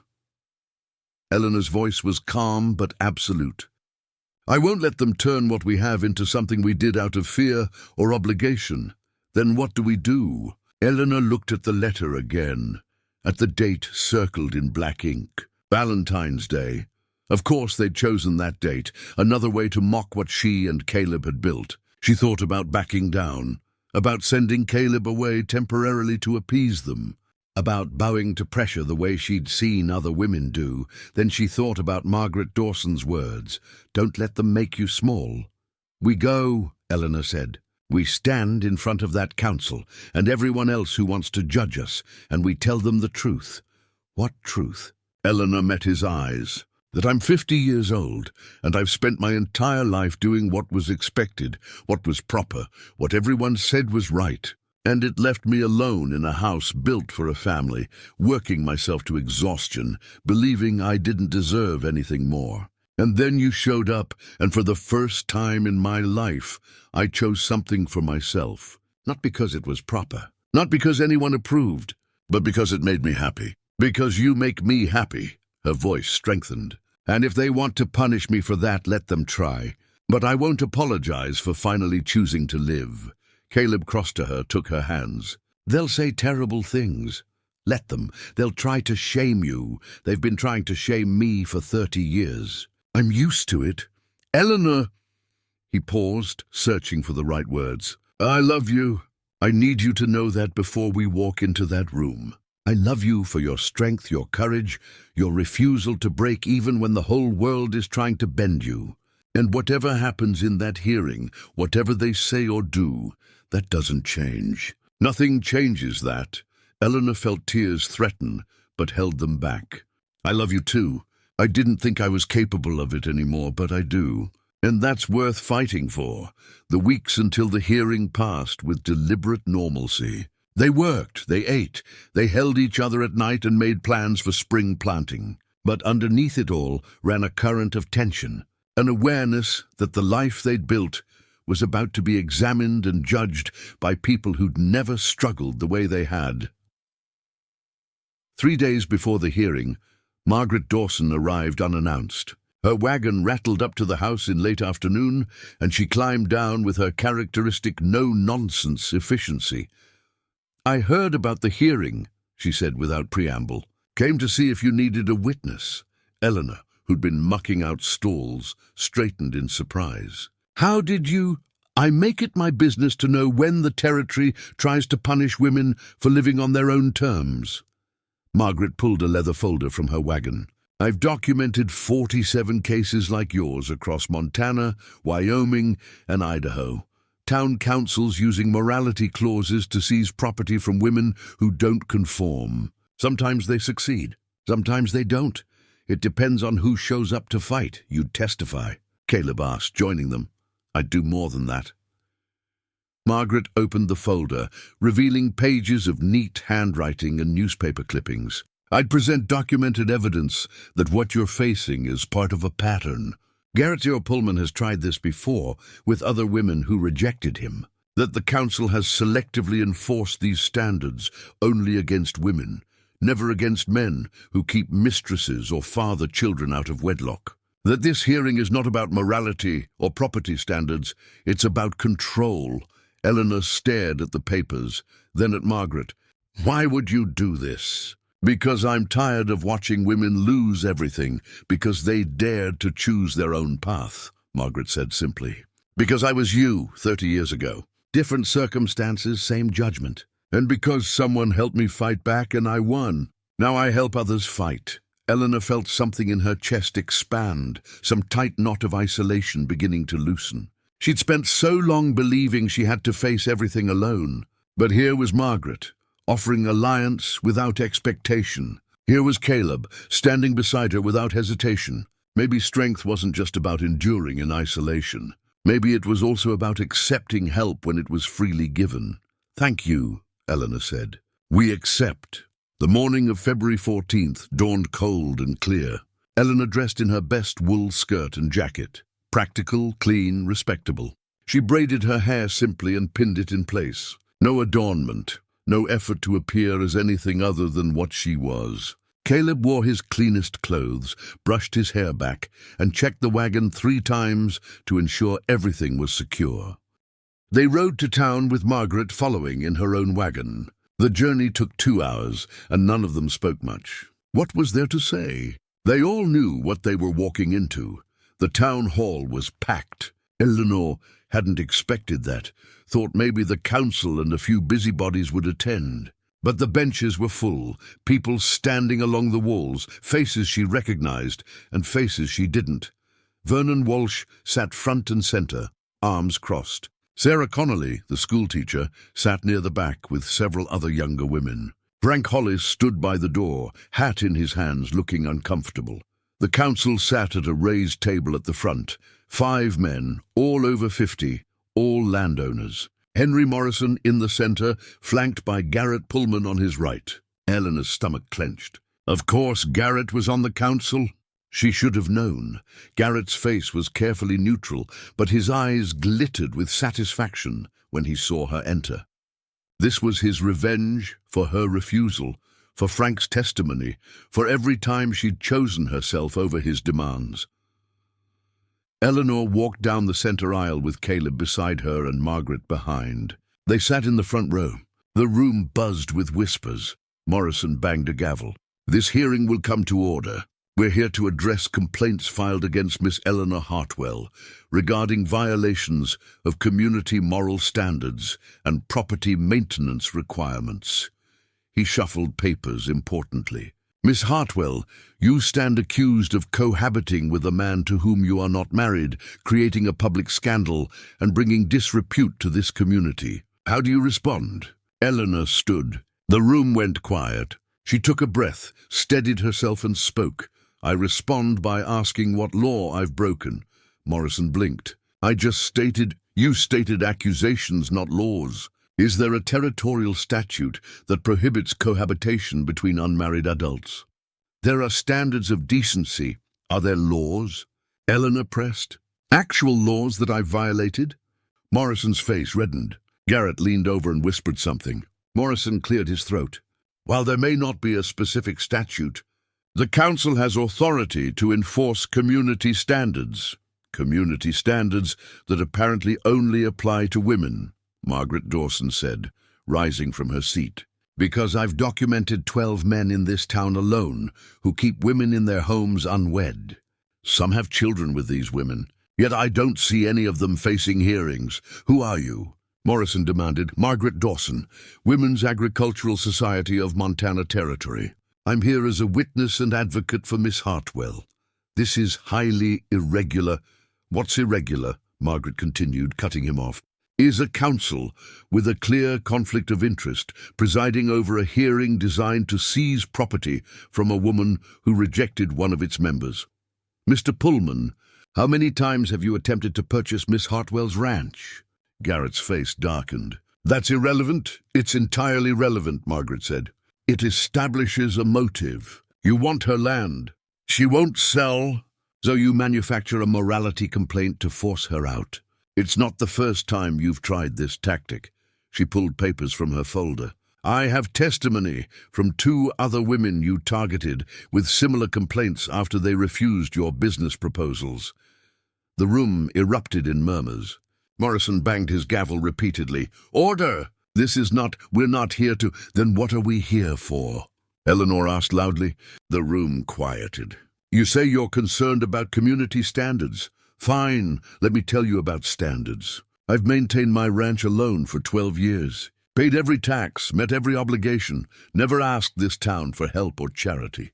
I've worked harder than most men here and done it without complaint. I've lived honestly, hurt no one, violated no law. And then a man showed up looking for work, and I gave him a chance. He's proven himself capable, loyal, and kind. And yes, I fell in love with him. At 50 years old, I fell in love for the first time in my life. And if that's your definition of immoral conduct, then your standards aren't worth meeting." The silence was absolute. Eleanor's heart hammered, but she didn't sit down, didn't break eye contact with Morrison.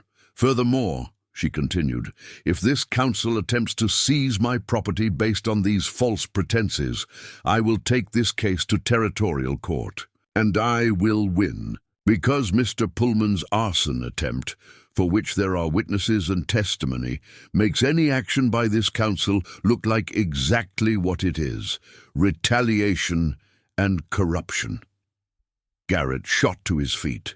"You can't prove—" "Frank Hollis already testified to the territorial marshal," Eleanor said calmly. "He named you specifically. He detailed the payment, the plan, everything. So before you try to destroy me, remember that I have the evidence to destroy you. The room exploded in noise. Gasps, shouts, arguments breaking out between attendees. Morrison pounded his gavel uselessly. Garrett stood frozen, trapped between denial and exposure. Then Sarah Connolly stood up in the back. "I'd like to say something." Morrison looked flustered. "This isn't... I'm a property owner and a taxpayer, which gives me the right to speak at public hearings," Sarah said firmly.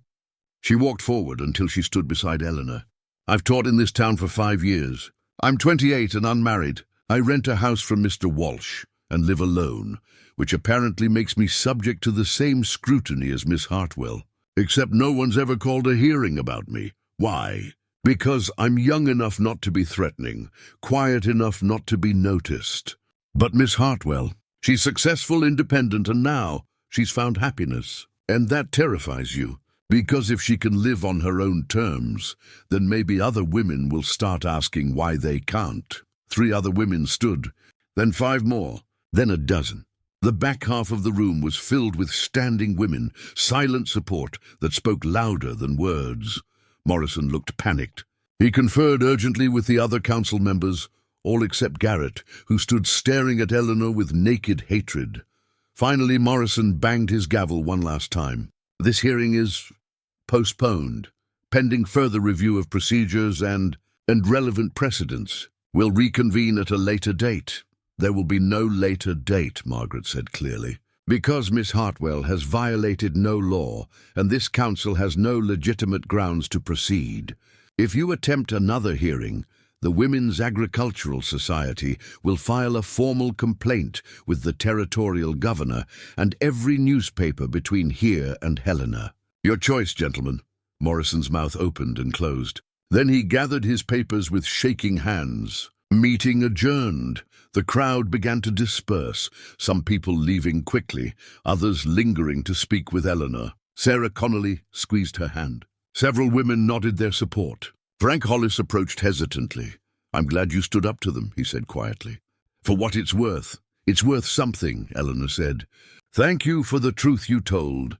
Garrett pushed through the crowd toward the door, refusing to meet anyone's eyes. As he passed Eleanor, he hissed low enough that only she and Caleb could hear, "This isn't over."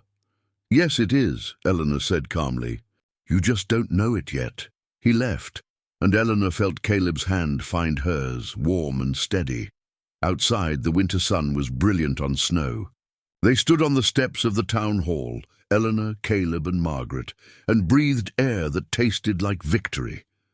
"You were magnificent," Margaret said. "Both of you." "We just told the truth," Eleanor said. "That's often the most magnificent thing a person can do." Margaret smiled. "I'll be in Helena if you need anything. But I suspect you've got things well in hand." She left them there on the steps. Caleb turned to Eleanor, his face full of pride and love and relief. "You did it," he said. "You faced them all down and won." "We did it," Eleanor corrected. "And we won something more important than that hearing." "What's that?" "The right to stop caring what they think." Eleanor looked out at the town, at the people who judged her, at the place that had never quite made room for her. "I spent 50 years trying to be acceptable to them. Today I stopped trying, and it turns out I don't need their acceptance. I just needed mine." Caleb pulled her close, right there in public, and kissed her. Not passionately, but firmly.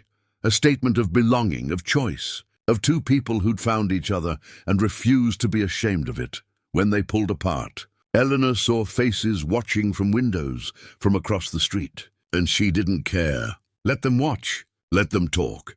She'd spent half a century being invisible. Now she was seen, and it was on her own terms. They climbed into the wagon and headed home. As they crested the ridge and the ranch came into view, small and sturdy in theirs, Eleanor felt something she'd never quite felt before. Peace.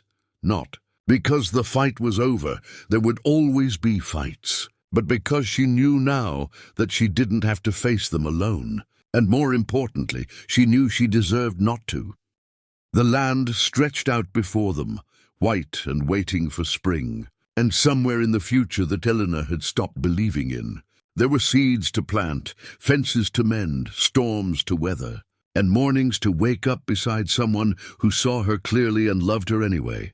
That was worth more than any town's approval. That was worth everything.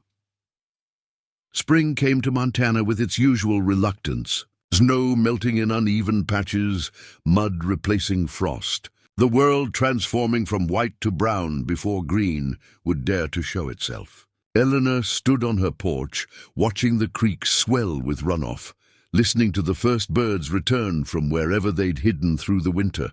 The ranch felt different this year, not just alive but vibrant, growing. 3 months had passed since the hearing. Garrett Pullman had left Copper Ridge in February, selling his ranch quickly and quietly to a consortium from Denver. The territorial marshal's investigation had expanded beyond arson to include fraud, intimidation, and bribery. Rather than face trial, Garrett had simply disappeared. Rumor said he'd gone to California. Eleanor didn't care where he'd gone, only that he was gone. The town had shifted around that absence. Without Garrett's influence, the council had quietly dropped all proceedings against Eleanor. Vernon Walsh remained cold, but his wife had started nodding when Eleanor came to the store. Sarah Connolly had visited twice, bringing bread and conversation that felt like the beginning of actual friendship. The whispers hadn't stopped entirely, they never would, but they'd lost their venom. People had new scandals to discuss. Eleanor and Caleb settled into rhythms that felt less like novelty and more like permanence. They planted together, ordered seed from the Helena supplier, made plans for expanding the herd. Caleb built a new corral with wood they'd cut and hauled themselves.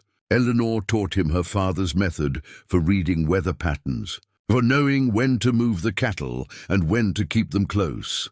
At night, they lay together in the bedroom that had been empty for 12 years, and Eleanor still marveled at the simple miracle of not being alone.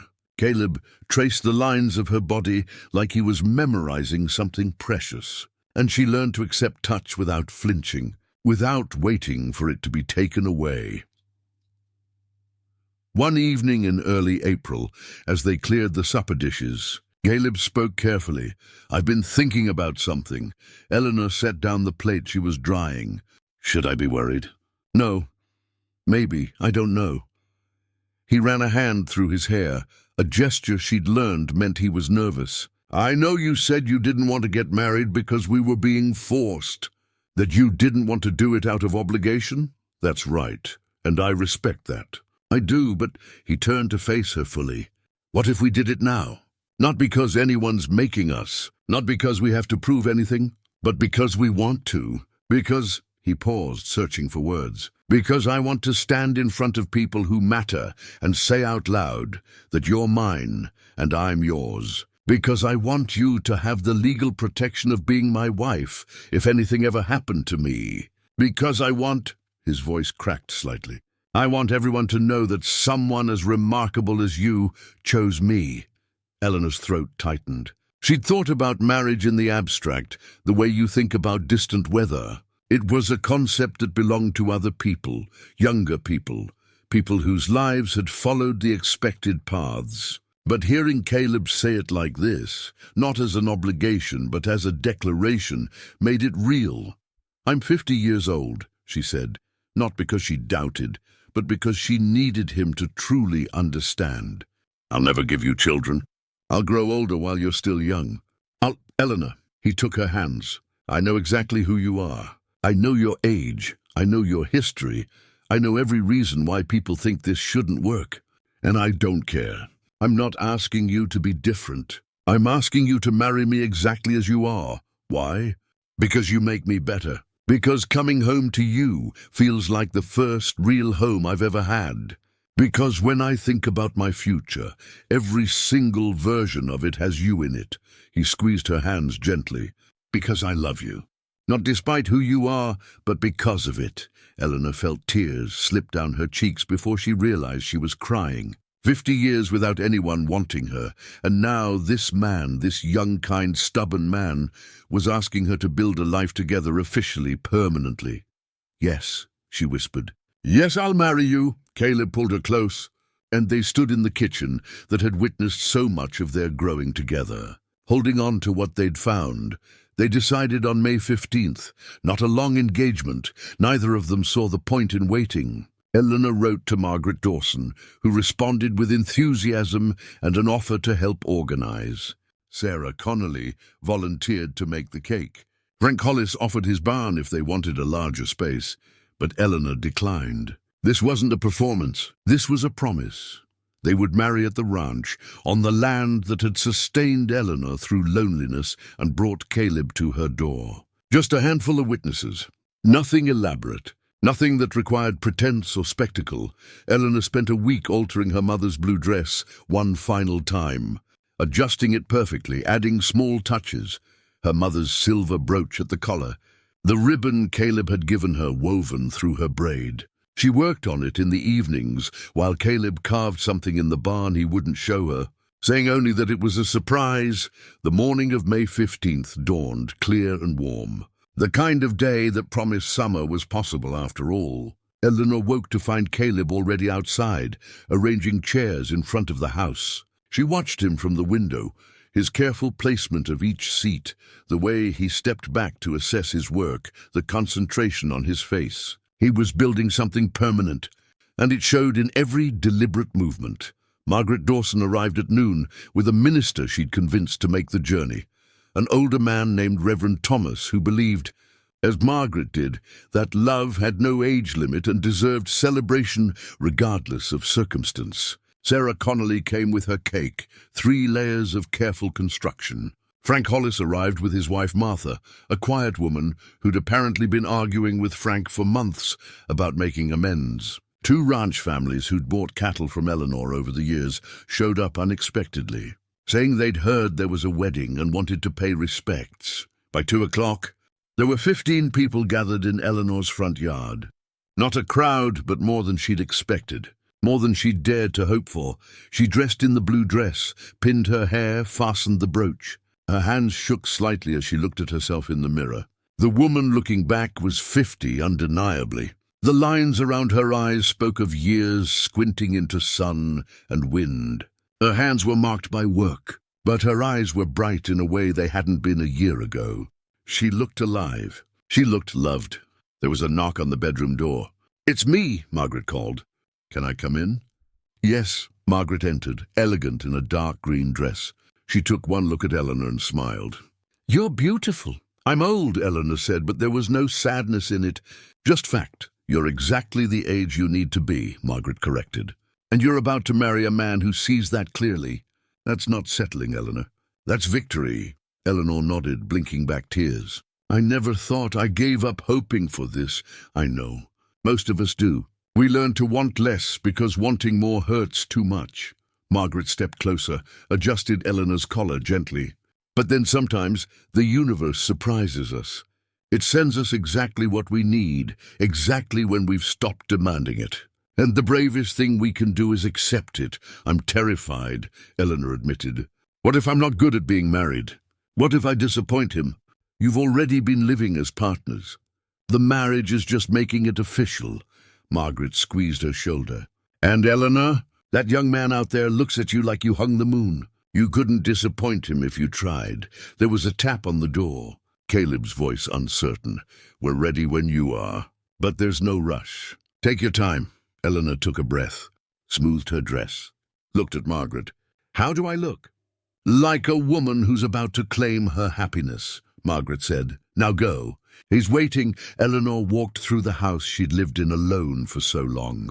Through the kitchen, where they'd shared meals, past the fireplace, where they'd sat on quiet evenings, out onto the porch where she'd first seen him standing beside her fence line, tired and hopeful. The gathered witnesses stood as she appeared. Caleb waited at the bottom of the porch steps, and when he saw her, his face transformed, all nervousness replaced by pure joy. He wore a new shirt, white and pressed, probably ordered from Helena. His hair was combed back, his face cleanly shaved. He looked young and earnest and absolutely certain. Eleanor descended the steps, and he met her halfway, offering his arm. Together, they walked to where Reverend Thomas stood beneath the cottonwood tree that had shaded this land for longer than either of them had been alive. "Dearly beloved," Reverend Thomas began, his voice carrying across the yard. "We gather here on this beautiful day to witness the union of Eleanor Hartwell and Caleb Thorne. This is a marriage that some might question." He paused, meeting Eleanor's eyes with kindness. "But I've learned in my many years of ministry that love is not bound by convention or expectation. It arrives when it chooses, between whom it chooses, and demands only that we be brave enough to honor it." Eleanor felt Caleb's hand tighten on hers. "Eleanor and Caleb have written their own vows," Reverend Thomas said. "Caleb, you may begin." Caleb turned to face Eleanor fully. He reached into his pocket and pulled out a small carved wooden box, the project he'd been working on in secret. He opened it to reveal 2 simple gold bands. "Eleanor," he said, his voice steady despite the emotion in his eyes. "When I came to your fence line last autumn, I was lost. Not just without a home, but without a purpose. I'd been drifting so long I'd forgotten what it meant to stay. And then I met you, this woman who'd built a life from nothing, who stood straight against every force that tried to break her, who showed me what real strength looked like. You taught me that home isn't a place. It's choosing to show up every day for someone who needs you and letting them show up for you. It's work and trust and the courage to be vulnerable." He took out one of the rings. "I promise to stand beside you, not in front of you. I promise to share your burdens and multiply your joys. I promise to love you at 50 and 60 and 70 through every season we're given. I promise to build with you, not for you. And I promise that when I say home, I'll always mean wherever you are." He slipped the ring onto her finger. Eleanor stared at it, simple, solid, real, and felt something fundamental shift inside her. She wasn't alone anymore. She would never be alone again. "Eleanor?" Reverend Thomas prompted gently. She took Caleb's hand, her voice strong despite the tears on her cheeks. "Caleb, I spent 50 years believing I was meant to be alone. That wanting more than survival was foolish. That no one could want someone like me, too old, too stubborn, too weathered by life. And then you showed up and proved every one of those beliefs wrong. You saw me, not the spinster, not the woman past her prime, but me, the person I am beneath all the armor I built to protect myself." She took the second ring from the box. "I promise to trust you, even when fear tells me not to. I promise to let you carry some of what I've always carried alone. I promise to love you not despite our differences, but because of them. I promise to teach you everything I know and learn everything you can show me. And I promise that every day I have left I'll choose you, not because I have to, but because there's nowhere else I'd rather be and no one else I'd rather become old with." She slid the ring onto his finger. Their hands joined, both marked now by symbols of choosing each other. Reverend Thomas smiled. "By the power vested in me by Montana territory, I now pronounce you husband and wife. Caleb, you may kiss your bride." Caleb cupped Eleanor's face gently and kissed her. Not a performance for the witnesses, but something private shared in public, a promise sealed with touch. When they pulled apart, both were crying and smiling. The small gathering applauded. Margaret Dawson wiped her eyes unabashedly. Sarah Connolly beamed. Frank Hollis looked uncomfortable but pleased, his wife Martha actually smiling. They cut the cake on a table Caleb had set up, served it on mismatched plates Eleanor had owned for years. The ranch families congratulated them with warm handshakes. Margaret embraced Eleanor tightly, whispering, "You did it. You chose yourself." As the afternoon stretched toward evening, people began to depart, handshakes and well-wishes, wagons rolling away down the mountain road. Soon it was just Eleanor and Caleb, standing in their yard as the sun dropped toward the peaks, painting everything gold. "Well, Mrs. Thorne," Caleb said softly, "how does it feel?" Eleanor tested the name in her mind. She'd been Eleanor Hartwell for 50 years. The change felt seismic and subtle all at once. "Strange," she admitted. "Good strange. Like I'm becoming someone I didn't know I could be." "You're becoming exactly who you've always been," Caleb said. "You're just doing it with someone beside you now." They stood together as the light faded, 2 people who'd both survived alone and chosen something better.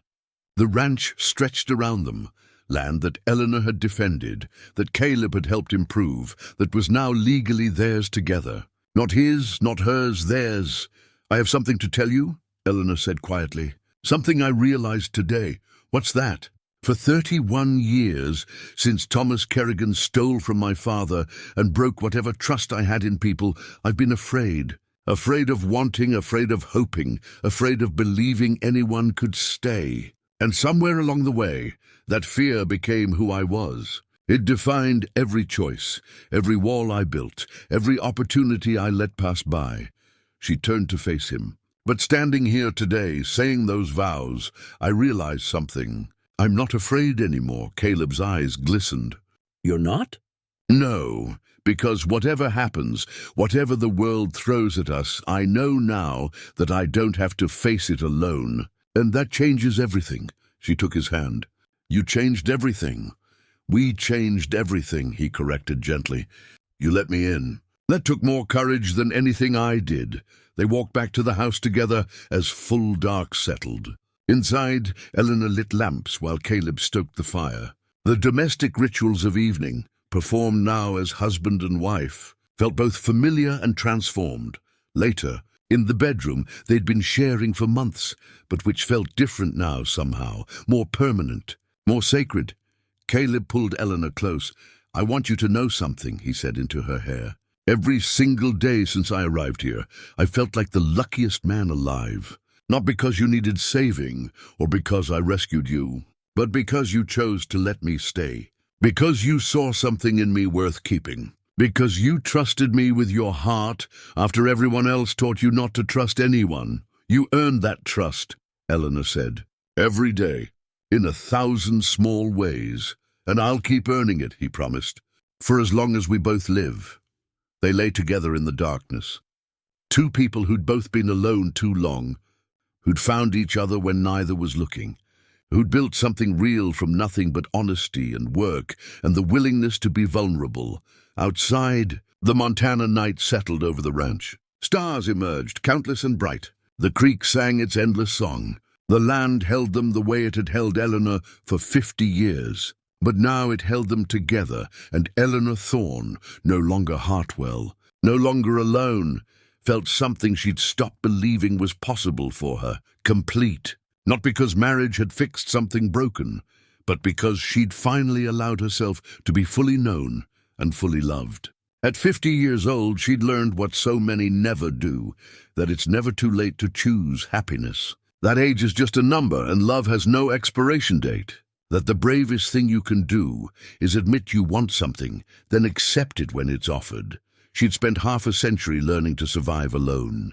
Now she would spend whatever time remained learning to thrive together. And that, she thought as sleep began to claim her, was the greatest adventure of all.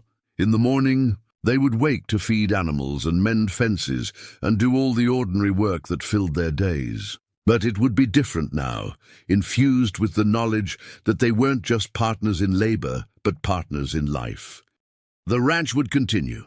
The seasons would turn. Hardships would come. They always did. But Eleanor and Caleb Thorne would face them as they faced everything, together, and in a world that had tried so hard to convince Eleanor she was meant to be alone. That victory was sweeter than anything she'd ever imagined.